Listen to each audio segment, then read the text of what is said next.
Buenos días, ¿cómo les va? En este ciclo de las filósofas y el amor, vamos a hablar de Simone de Beauvoir.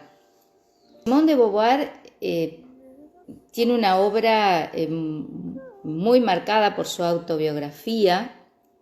Ella escribe los cuadernos de juventud, donde ella relata cuál fue su infancia, su experiencia en su familia, una familia burguesa, católica, que no tenía tan buen pasar después de la Primera Guerra Mundial, pero sí ella crece en un ambiente cultural que la motiva a leer y a tener cierto conocimiento del pensamiento de la época.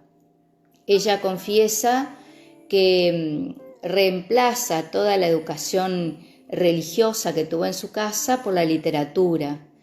Escribe también Memorias de una joven formal, tal vez ese es uno de los libros más conocidos de ella, de su primera etapa, y La mujer rota, que en La mujer rota ella va a relatar cómo era la vida de esas mujeres de la burguesía local que, bueno, tenían en su objetivo de vida casarse, formar un hogar, una familia, ser madres. Y justo ahora se cumplen 91 años en que ella lo conoce a Jean-Paul Sartre. Ellos se conocen en julio de 1929. Simone en ese momento tenía 21 años y Sartre 24, es decir que entre ellos no había tanta diferencia de edad. Son presentados por André Herbeau, que era amigo de Sartre, y en realidad no fue una presentación espontánea, sino que Herbeau siempre ponderaba la capacidad intelectual de Simone y por supuesto Sartre estaba interesado en conocerla. Y ellos, a partir de ese encuentro y de esa presentación, compartieron toda una vida. Estuvieron 50 años juntos hasta la muerte de Sartre en 1980. Juntos es una forma de decir, porque ellos nunca convivieron, hicieron un pacto en el que cada uno vivía en su casa. Ella no dependía económicamente de él, decidieron no tener hijos, se trataban de usted, y ella le confiesa a uno de sus amantes que después de los primeros años de relación ellos ya no tenían relaciones sexuales, como se suele decir, pero sí una relación que fue inquebrantable y que trataron de mostrar durante medio siglo como un himno a la libertad. Aquí hay algo interesante con el concepto de libertad. Ellos compartían esta adhesión al existencialismo. El existencialismo, para decirlo rápidamente, da vuelta esa ecuación metafísica, filosófica, donde hay una esencia que precede a la existencia. Hay distintas formas de expresarlo, hay distintas corrientes de pensamiento que van a mostrar esto que se llama el realismo. Esa esencia puede ser una herencia genética, una herencia cultural, lo que hace que nosotros seamos lo que somos. Después vino otra gran corriente que fue el idealismo, que hace ruptura con eso, donde el acento no está puesto en las cosas, sino en las ideas que tenemos de esas cosas. Lo estoy simplificando enormemente. A partir de aquí, del siglo XVIII, más adelante Nietzsche inaugura una tercera tradición, que es el nihilismo, donde el acento se va a poner en la necesidad de tirar abajo todo un edificio de ideas, un edificio de conocimientos y sobre todo el edificio de la moral que se fue construyendo tanto desde el realismo como desde el idealismo. Pero, ¿qué quiere decir existencialismo? Esta corriente en la que se habían embarcado tanto Simone de Beauvoir como Jean-Paul Sartre, que, bueno, obviamente él queda como el gran representante del existencialismo, que hay una existencia que precede a la esencia, o sea, dan vuelta a esta ecuación. Y esto tiene que ver con la frase que se hace célebre de Simone de Beauvoir: la mujer no nace, la mujer se hace. Es decir, que no soy mujer porque respondo a una esencia previa que me hace ser esto que soy, sino que soy mujer porque actúo como tal, porque toda mi vida, mi existencia, tiene que ver con una decisión libre de ser mujer. Y esto trastoca todo un pensamiento que llevaba siglos, en algunos casos como el del realismo, décadas, como el nihilismo, aunque podemos en algún punto considerarlo heredero del nihilismo. Simone de Beauvoir, ella, en ese pacto que hace con Sartre, Sartre reconoce en algún momento que él le tendió una trampa y que ella no solo que cayó en la trampa, sino que dobló la apuesta por eso. ¿Qué tiene que ver esta idea de libertad que pregona el existencialismo, que es una libertad en términos absolutos? Se ha hecho célebre esta frase de que estamos condenados a ser libres. Condenado en este caso quiere decir que es inevitable la libertad, que el ser humano es ese animal que no puede no ser libre. Y que en todo caso, en esa radicalización de la libertad, ser esclavo también es una decisión.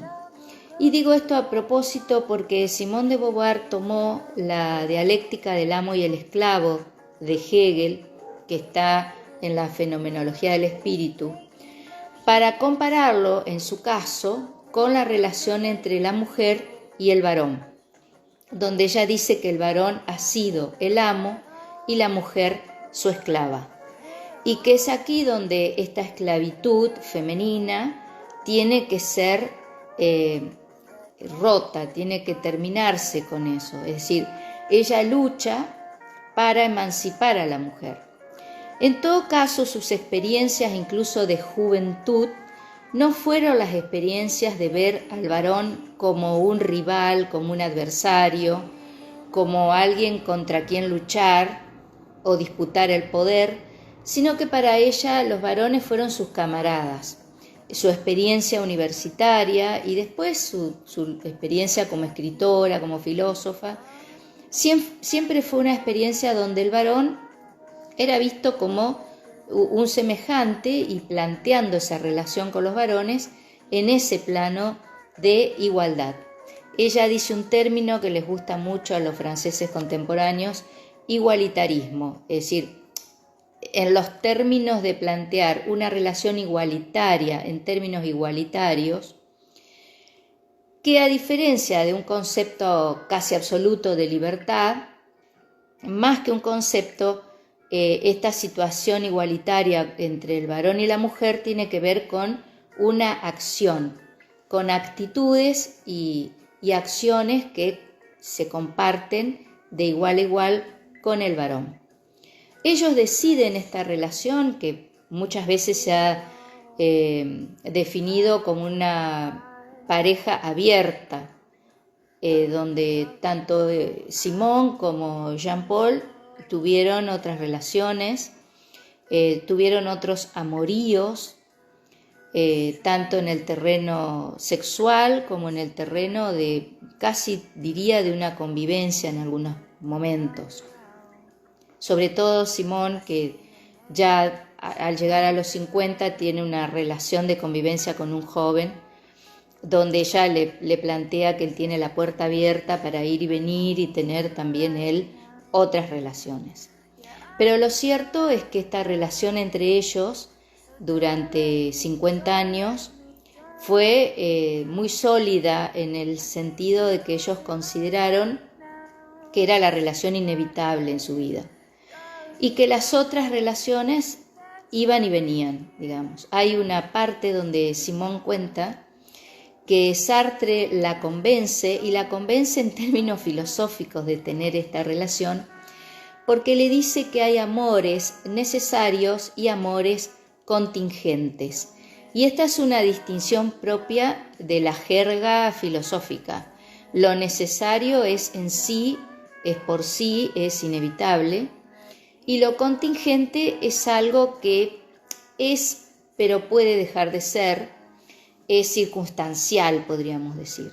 Entonces Sartre la convence diciéndole: la nuestra es una relación de amor necesario y los otros son amores contingentes.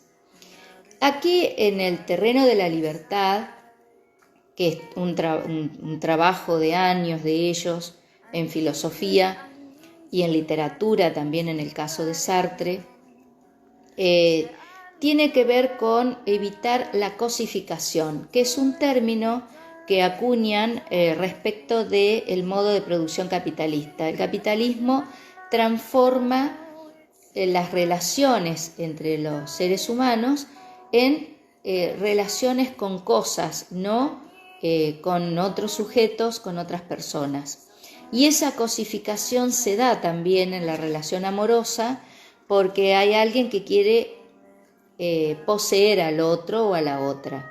Esa necesidad de poseer es lo que reduce al ser humano a ser una cosa, a dejar de ser un sujeto para pasar a ser un objeto. Si los que están escuchando en este momento son muy jóvenes, tal vez no recuerden o no sepan que en algún momento se denunciaba esta cuestión de transformar a las mujeres en un objeto sexual a través de las publicidades, de ciertas formas de promiscuidad, de prostitución, donde la mujer era vista y era considerada un objeto sexual. Aquí en nuestro país también en algún momento se decía que en algunos programas de televisión se cosificaba a las mujeres, se las trataba como un objeto, se hacía uso y abuso de esos cuerpos que se mostraban en distintos programas de televisión, en diferentes publicidades, donde las mujeres eran presa de esa belleza corporal que era utilizada para determinados fines comerciales. Bueno, aquí lo que siempre se va a cuestionar es el amor burgués, la forma de la familia burguesa. Recordemos que Marx había dicho que la Revolución Francesa fue una revolución burguesa. La burguesía era esa clase social en ascenso que triunfa en la Revolución Francesa, pero lejos de quedar libres de lo que había sido la situación previa a la revolución, los hombres terminan siendo presas de su propio acto revolucionario, porque esta burguesía crea instituciones como la del matrimonio y la familia que terminan oprimiendo a los sujetos, a su deseo, y en el caso de Simone de Beauvoir oprimen a la mujer. Es decir, que la diferencia que podemos establecer entre la obra de Simone de Beauvoir y la de Jean-Paul Sartre, que efectivamente Simone de Beauvoir fue una feminista que dio lugar con su libro famoso, célebre, El segundo sexo, a la segunda ola feminista. La primera fue la del movimiento de las sufragistas, que en ese momento Simone era una niña, y se conquistan los derechos políticos de las mujeres. Pero a ella lo que le interesa en esta segunda ola es desmontar una serie de discursos y de disciplinas que siempre ubicaron a la mujer en un lugar de desventaja inevitable, porque todo lo que es por esencia o por naturaleza es inevitable. Si somos inferiores por naturaleza al varón, eso va a ser siempre así, por más que luchemos por cambiar esa situación o cambiar esa condición. Por eso Simone de Beauvoir, en el segundo sexo, en la primera parte, le dedica un análisis al discurso de la biología, porque en la biología es donde siempre se trató de demostrar que la mujer era inferior al hombre, incluso era inferior en términos de poder pensar, de poder reflexionar. Y ella ahí va haciendo un trabajo crítico, demoledor del discurso de la biología, y después va por todos los otros discursos que siempre han tratado de demostrar, incluso científicamente, la inferioridad de la mujer. Había una frase del padre de Simone de Beauvoir que él decía que Simone tenía el cerebro de un varón, a lo que le agrega años después en un reportaje que le hacen a Jean-Paul Sartre. Él dice: Simone tiene el cerebro de un varón y la sensibilidad de una mujer. El concepto de sensibilidad en Simone es muy importante porque ella reemplaza el concepto de instinto femenino por el de sensibilidad femenina, porque la sensibilidad es contrainstintiva, es decir, que la mujer no se guía por un instinto maternal, por ejemplo, sino que ella decide en los términos de una sensibilidad racional libertaria ser o no ser madre. Es decir, que la maternidad también es una elección. No es un instinto que a las mujeres nos empuja a ser madres o si tenemos hijos a ser buenas madres, sino que la mujer decide, tiene esa libertad y debe tener esa libertad de decidir la maternidad.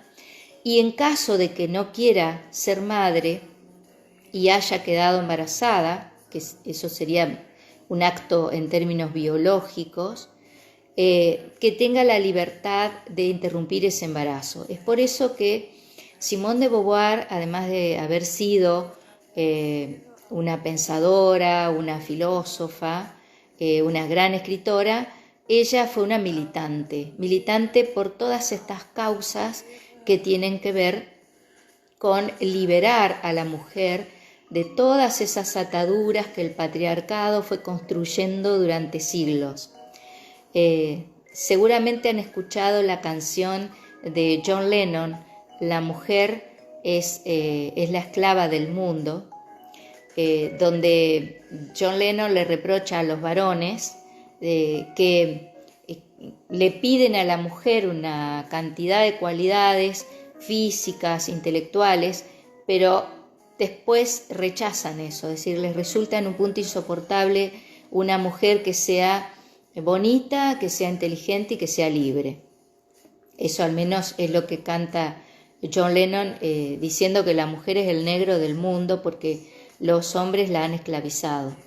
Bueno, algo parecido, por supuesto mucho más elaborado en términos ideológicos, va a decir Simone de Beauvoir, ¿no? La mujer ha sido arrojada a esa esclavitud. Digo la palabra arrojada a propósito porque es un término propio del existencialismo. Nosotros hemos sido arrojados a la existencia de la nada. El existencialismo es ateo, no hay un Dios creador, no hay una esencia, como decíamos antes, no hay una naturaleza. Hemos sido arrojadas y arrojados al mundo y libremente vamos a decidir qué hacer con nuestra vida, qué hacer con nosotros. Hay otra frase ya de Sartre, famosa, que a veces circula en las redes, donde él dice que nosotros somos libres de hacer algo con eso que hicieron de nosotros, porque obviamente no podemos negar los condicionamientos familiares, sociales, culturales, que han recaído sobre nosotros. Pero tenemos la libertad de ver qué hacer con eso, ¿no? Esta pregunta, que es la gran pregunta de la política, ¿qué hacer? Hay que traerla al terreno personal y decidir libremente qué hacer con nosotros, qué hacer con nosotras, qué hacer con nuestras relaciones. Bueno, este himno a la libertad de la pareja de Beauvoir-Sartre tuvo distintos momentos de exposición pública y de exposición política. Seguramente la década de los 60 fue la década donde más brilló esa propuesta de pareja abierta, de amor libre, donde además de esta consigna de ser confidentes uno con otro y una con el otro y viceversa, ellos tenían una posición respecto de la sinceridad, que la infidelidad es infidelidad cuando se oculta, cuando se mantiene en secreto. Pero si nosotros somos sinceros con nuestra pareja y contamos estos otros encuentros que tenemos, eso ya deja de ser infidelidad. Si en algún momento escucharon o van a escuchar el video sobre Hannah Arendt, podemos ver ciertas similitudes en estos planteos dentro de enormes diferencias de las relaciones que tuvo Hannah Arendt con Heidegger y sus maridos y las relaciones que ha tenido Simone de Beauvoir con sus amantes y Sartre.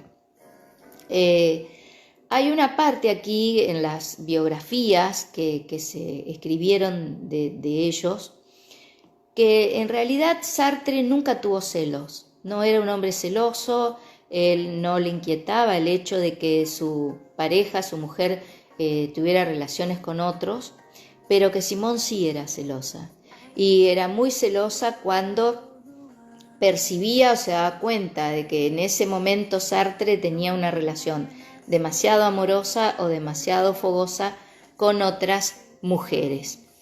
Lo cierto es que Sartre, igual que Heidegger, tenía en la universidad toda una cantidad de jóvenes, muchas de ellas vírgenes, con las que mantuvo relaciones, y cuando se dan a conocer correspondencias entre Simone y Jean-Paul, pero además otras correspondencias que ellos mantenían con sus parejas circunstanciales, sus amantes eventuales, ahí nos pudimos enterar de muchas cosas bastante desagradables que ocurrieron en la pareja y de situaciones que, lejos de alejarlos de los celos y de las rencillas y de las peleas, ellos también las tuvieron porque eran seres humanos y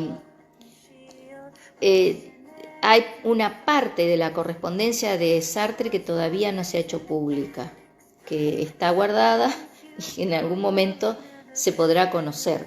Pero hay situaciones bastante escabrosas en las relaciones que tenían, sobre todo porque ellos fueron ganando amigos y enemigos en esa alianza tan particular que tuvieron, porque evidentemente algunos que se relacionaron con ellos y algunas que se relacionaron con Sartre salieron muy mal heridos de esa situación, donde Sartre con Simone de Beauvoir tenía una especie de campana protectora hacia el interior de su relación, que no permitía que el resto ingresara o que se filtraran algunas emociones, sentimientos, pensamientos, y eso llevó a que muchos escriban después cuestiones muy desagradables que les tocó vivir con una o con el otro.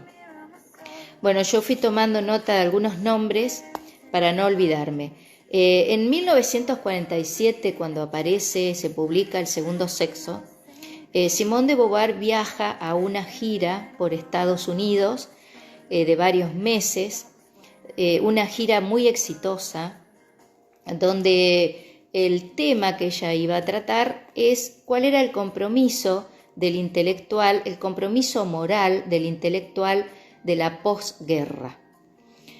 Este era un tema muy fuerte durante décadas, cuál era el compromiso del intelectual, si estaba bien o mal que un intelectual no se comprometiese políticamente con lo que ocurría en su época. Siempre estamos hablando de autores que vivieron entre guerras. Se pone mucho el acento en que estos filósofos y filósofas viven entre guerras, pero lo cierto es que también les tocó vivir parte de la Primera Guerra Mundial y sobre todo la Segunda Guerra Mundial. Entonces aquí se va dando un clima de trastocamiento de los valores morales, se va dando un clima muy fuerte de desencanto, algunos dicen de deshumanización, en medio del horror de la guerra, y también porque en el caso de los intelectuales de izquierda tuvieron que hacer un desvío, sobre todo en Francia, para no quedar pegados con el stalinismo, con la figura de Stalin. Entonces ellos se van hacia lo que llamaron el maoísmo, pero era un maoísmo francés, que rescataba la revolución cultural china de Mao, pero no vivían como los chinos. En realidad, muy que les pese, se apartaban críticamente de la burguesía, del legado burgués, pero eran burgueses, ¿no? Eran intelectuales que se sentaban en el Café Floré a charlar y a debatir sobre las cuestiones que estaban ocurriendo en el mundo. Estuvieron en contra de la guerra de Argelia, apoyaron la revolución cubana del 59, participaron activamente en el Mayo francés. Ustedes pueden encontrar muchos videos en los que vemos tanto a Simone de Beauvoir como a Jean-Paul Sartre con pancartas, en las movilizaciones, en las marchas que se iban dando, de acuerdo a las diferentes causas que ellos defendían. Bueno, en esta gira que hace Simone de Beauvoir por Estados Unidos, y que ella tiene mucho éxito en esa gira, lo conoce a Nelson Algren, con quien tiene un romance de muchísimos años. A ellos los presenta Mary Guggenheim, y bueno, ellos mantienen una relación de mucho tiempo que es paralela a la relación amorosa, incluso Sartre muy enamorado de Dolores Vanetti, que también la conoce en sus idas a Estados Unidos. Les voy a mostrar un libro, French Theory, de François Cousset. Este libro relata la relación que tienen los distintos filósofos franceses con Estados Unidos. Pensemos que hay toda una rivalidad también, así como había una rivalidad entre los franceses y los alemanes, hay una rivalidad también entre los franceses y los norteamericanos. Curiosamente, en este libro que relata la recepción norteamericana de la filosofía francesa, Simone de Beauvoir no aparece ninguna mujer acá, son todos hombres, todos varones, todos filósofos, y lo que cuentan aquí es que, a diferencia de otros filósofos, Sartre y Michel Foucault la pasaron muy bien en Estados Unidos, se sintieron muy cómodos.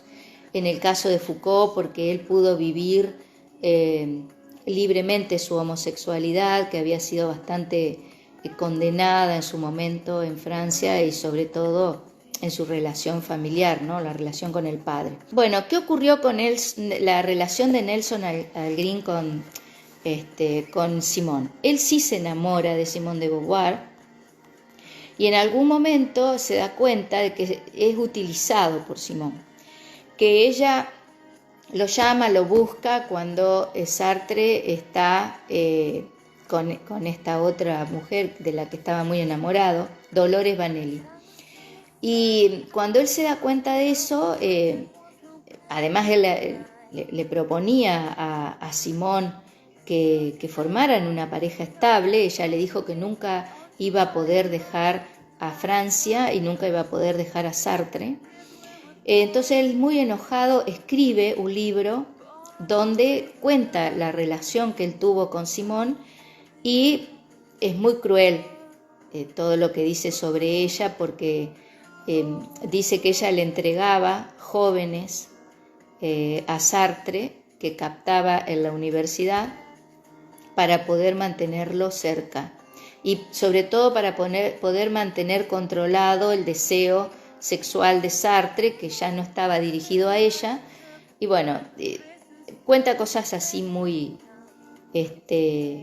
escabrosas de toda esta relación, que la va desmitificando, sobre todo a partir de la década de los 70, y después de la muerte de Sartre. Simone de Beauvoir muere en 1986, 6 años después de Sartre.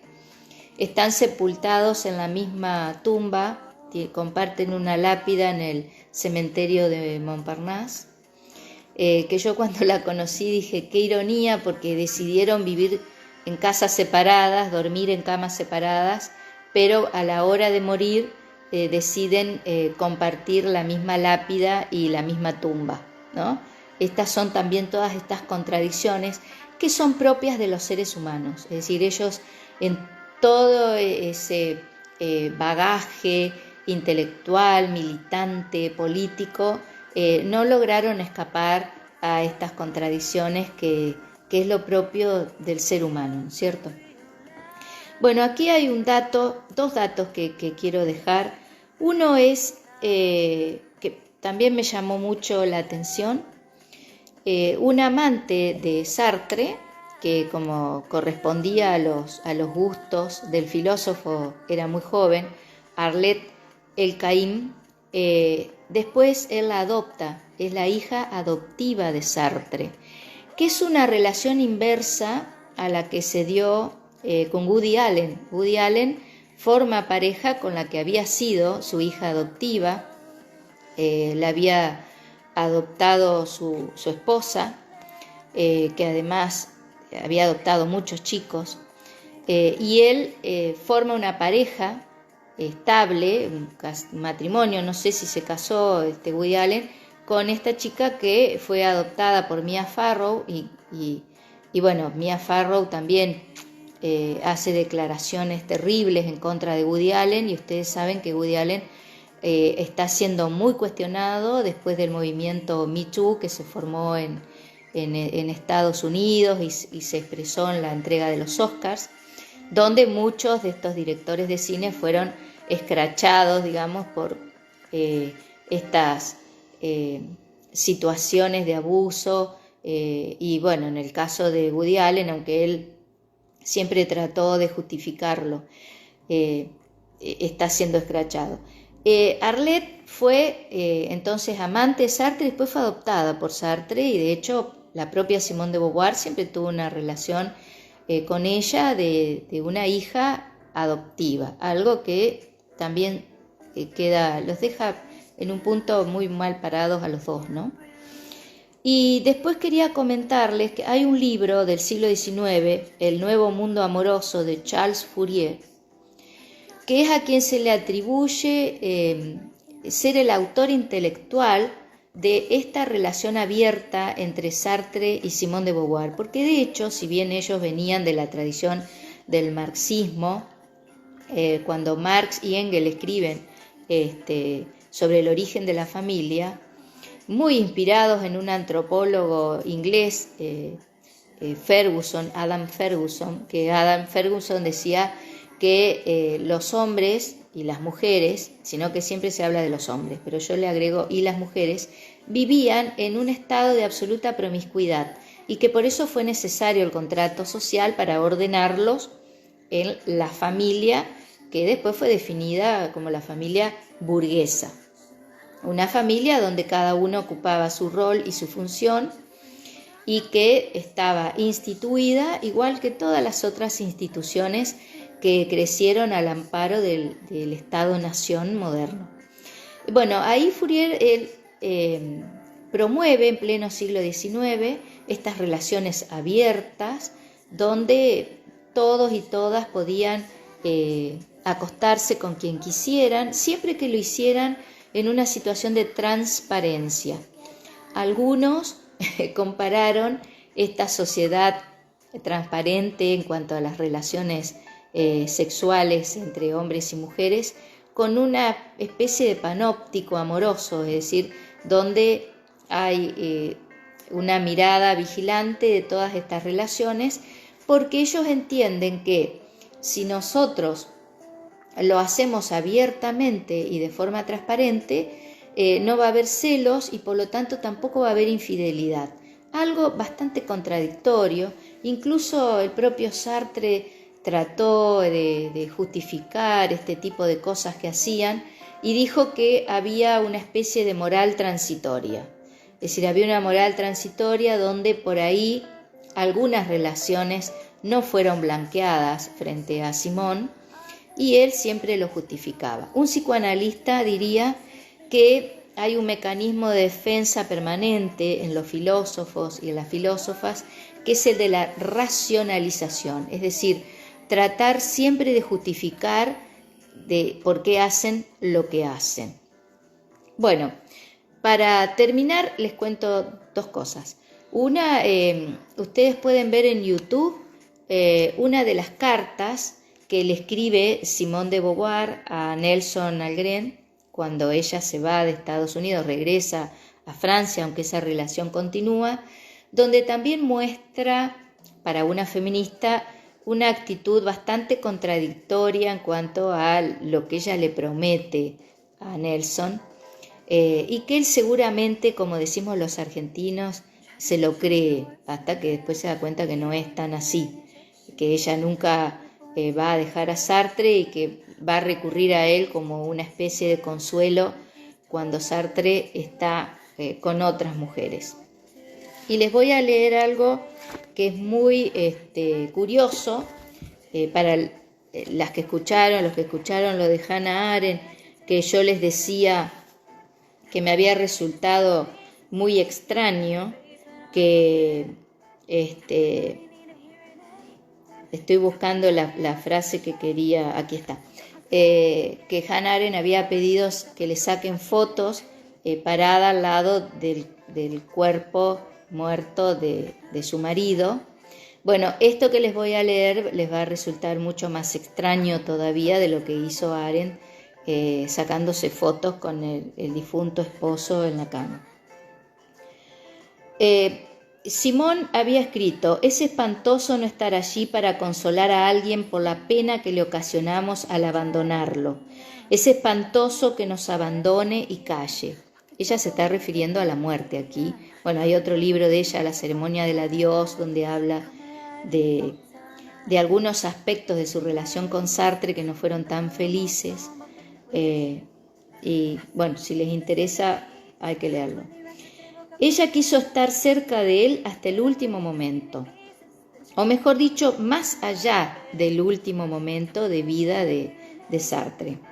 Hazel Rowley nos ha dejado el relato de la impresionante escena que tuvo lugar en el Hospital Broussais, en el que Sartre había sido ingresado cuando Beauvoir se metió en la cama donde yacía el cadáver de su amor, aún caliente, y pasó esa última noche a su lado.